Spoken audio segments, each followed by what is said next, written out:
And the story on page 5 of the Daily Nation says that KEBS on the spot over fake quality stickers. The DPP says there's an Indian firm that defeated intent of the 882 million shilling contract to supply tamper-proof stamps. So the proliferation of fake goods in the Kenyan market has been blamed on fake mark of quality stickers supplied by an Indian firm in collusion with senior Kenya Bureau of Standards officials. And it appears that we have problems with those senior officials in several institutions, public institutions. And you can imagine that a mark of quality of KEBS is supposed to sort of certify that whatever you're purchasing for whatever use is something that has gone through the standards that need to be met.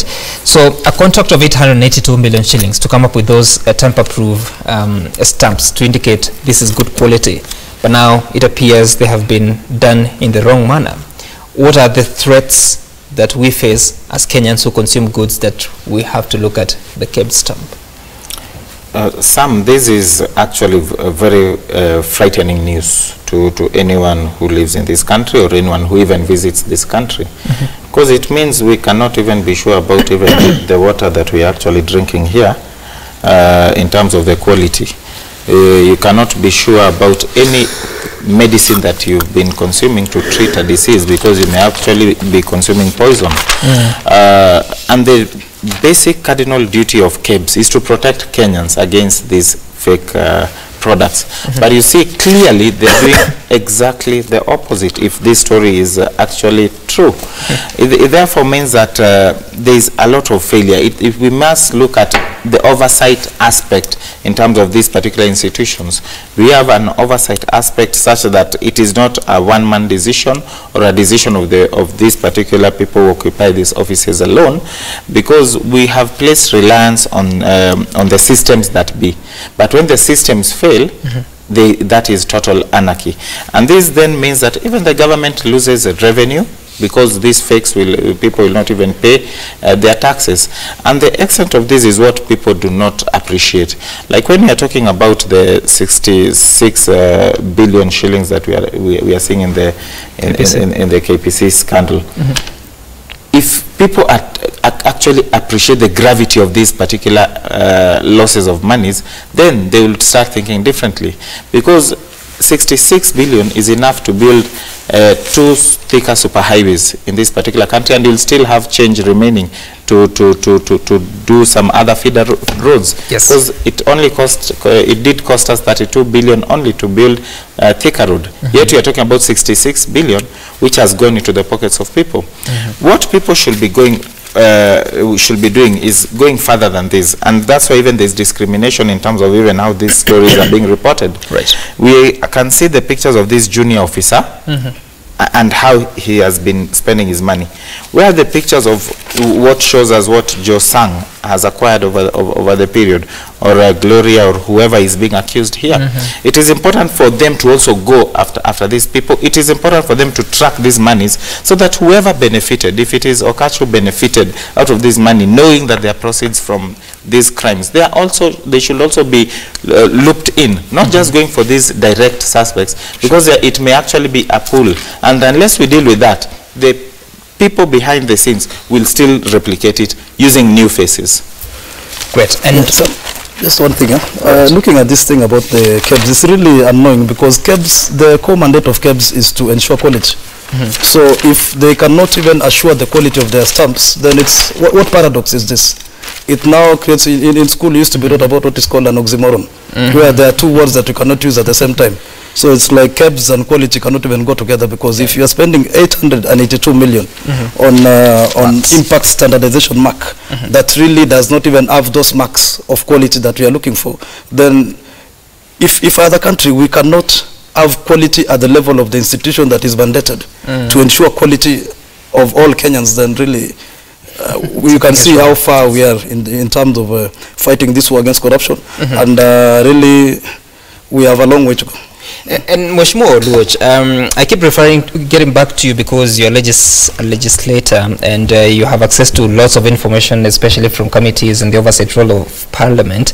But if now we are coming to realize that Madras Security Printers Private Limited, that it supplied marks that are not up to standard to KEBS, it just shows you how much of a rot has been happening at KEBS, but you've never realized it. Like, I'm just wondering, why have we allowed all this rot to continue in our institutions and no one raises an alarm? I think we lost the opportunity at the time we were investigating the sugar scandal. That was a good entry point. Parliament really ought to have stuck to a certain line, and I think the idea that we let politics and the issue of saving this minister or this person, I think it took center stage. There were 2 or 3 ministers, and hearing some of the leadership in the House speaking, the issue was, why did you guys mention so and so? Right. And as so long as Parliament is going to argue from the specs of this person, because even in the war about corruption, we are hearing people, and this thing is going to be defeated, because if every time the answer to who stole what is that our person is being targeted, and in Parliament we use the same arguments, I think we lost a historic opportunity, because there was, and we were onto something on the question of sugar, and we ought to have held somebody to account to begin with. The regulations and the loopholes that allowed unregulated sugar to come into the country, to the extent that we lost 100 billion, is something that should worry us. We are busy here thinking about losing 2 billion, 3 billion from NYS, 9 billion from this, but there was a clean 100 billion just from unregulated sugar and tax money that we could have collected. Specifically on this question of KEBS and the quality, I think it's a question of oversight, like you said. Parliament should take responsibility for failing to exercise its oversight role. But I think the more important place where we need to place the blame is the office of the Inspector General and the machinery that ought to. I am sure that of all the places that fake goods, and I have a few names off my mind, where fake things are manufactured, I am not so sure that with the amount of money that we dedicate to our security agencies, that they cannot be able to crack down on these things. And this goes around. I mean, we were speaking here about, other than sugar, there were tons and tons of vegetable oil, liquid oil, as we were discussing sugar, containers at the port of Mombasa waiting to come in, which we were told that was fake. He has just spoken about the pharmaceutical industry. That's a ticking time bomb. Do we know when we are consuming good medicine or bad medicine? You have chronic diseases and you don't know whether you're being put on some generic fake medication that would just actually worsen your condition. So I think this is something that as a country we need to have a serious conversation on. Otherwise we are putting this country and the health at a great risk.